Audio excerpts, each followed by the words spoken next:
Yo, what's going on, too?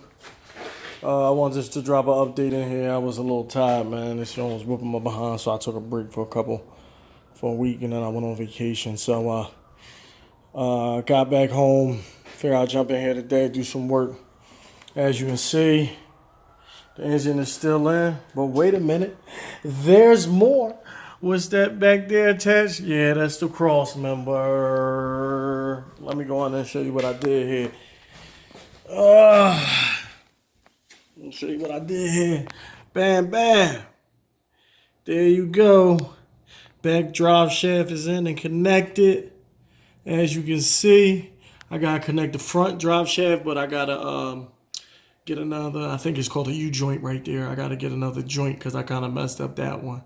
I haven't connected the transmission, all the wires and stuff like that. But as you can see, the transmission is in, drive shaft is connected, it's all bolted in together. Just another update. I had to get another flywheel because the holes weren't lining up.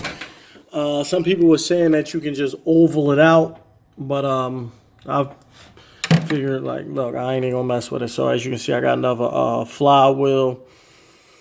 It was like $100. I should have got it off LMC truck. It was like 50, but that was besides the fact. That was after it. But as you can see, the new flywheel bolted up in place.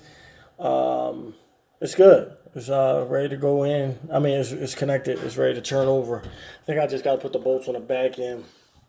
But as you can see, we got clearance in the back. Nice little amount of clearance right there. Clearance right here. And I think I kind of want to push it back a little bit more. This is the only problem where it's touching a little bit right here. I cut this notch out. I should have cut another one right here. But this is the only place. Everywhere else is clearance. I still got to do my research and see where the power steering pump is going to hook up. I know the AC compressor going to be here. The alternator is going to be there. But I got to see exactly how high I can mount this up. I'm not sure, how high it's going to be. I'm going to look at the Monte Carlo. Again, I didn't do the Monte Carlo. I had somebody do the Monte Carlo for me. But as you can see, she's in there.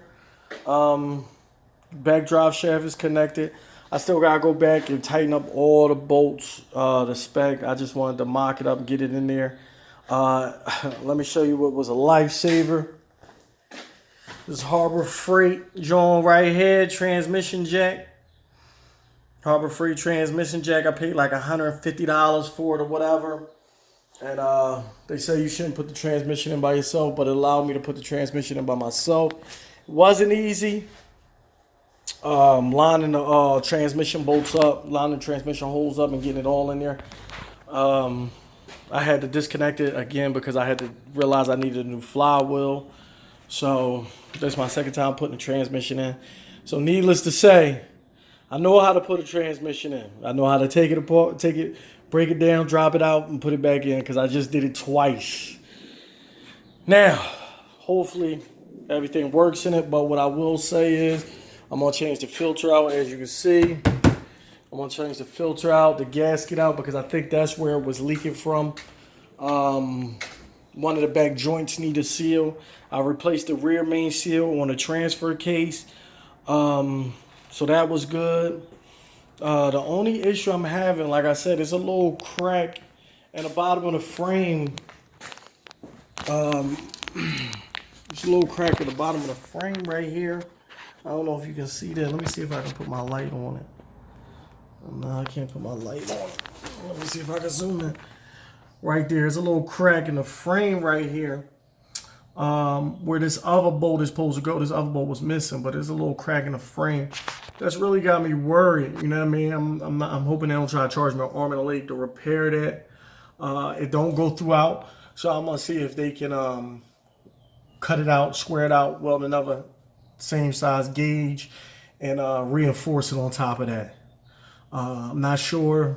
Like I said, I'm new to the game, but other than that, she back in there. I gotta hook everything back up.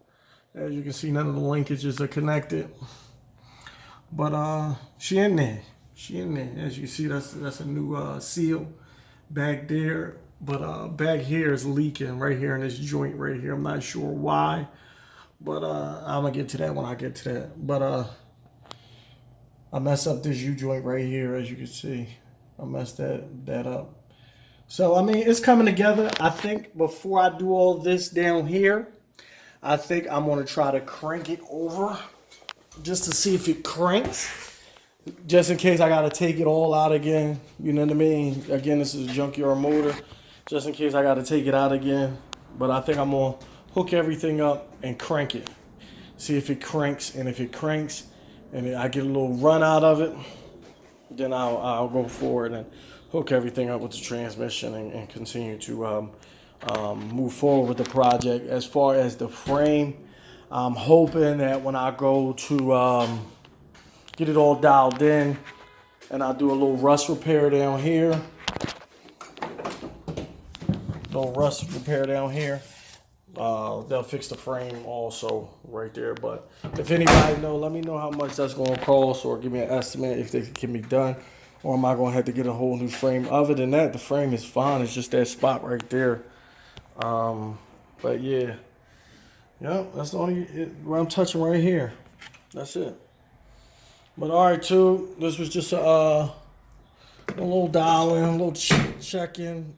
Let you see what I got. I know I'm gonna have to flush this. I didn't even realize this was open. I know I'm gonna have to flush this out because that's been open. So I'm gonna flush all the lines out, get it all back to normal.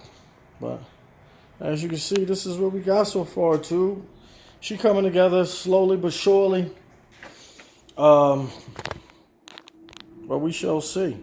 All right, too. Just a little update. Something light. I'll holler at y'all.